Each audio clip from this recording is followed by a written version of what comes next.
જય શ્રી કૃષ્ણ, જય દ્વારિકાધીશ. ભગવાનના દર્શન કરીને અમે આવી ગયા મચ્છોઈ આહિરની વાડીએ. જમવાનું ખૂબ સરસ હતું. ખીચડી, કઢી, શાક, રોટલી અને છાશ.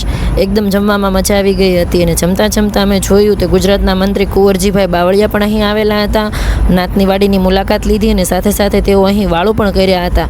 ધર્મ કહેતો હતો કે આ બોડીગાર્ડ છે તેમની બંદૂક સાચી હશે. મેં કીધું જા પૂછીને આવી જા. આખરે આર્મી મેનનું બાળક એટલે રસ્તો એને આમાં જ પડવાનો.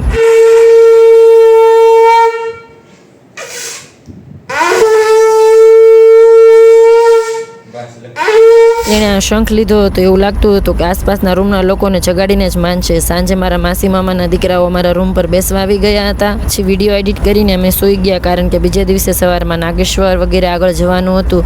સૌથી પહેલાં તો બ્રેકફાસ્ટમાં નીચે ગયા. બ્રેકફાસ્ટમાં પણ બટેટા પૌવા, ચેવડો, ચા વગેરેનો નાસ્તો મળી ગયો હતો. હવે અમે લઈ લીધી હતી એક્ટિવા ભાડે. દ્વારકા આવો ત્યારે આગળ જવા માટે બધે એક્ટિવા ભાડે લો, તે વધારે સરળતા રહેશે તમારા માટે. લોકેશન બેટ દ્વારકાનું નાખ્યું, પરંતુ વચ્ચે નાગેશ્વર આવશે એવું માનીને ચાલ્યા હતા. પરંતુ મીઠાપુરવાળા રસ્તેથી ડાયરેક્ટ અમને નાગેશ્વરને બદલે બેટ દ્વારકા પહોંચાડવાનું હતું આ લોકેશન.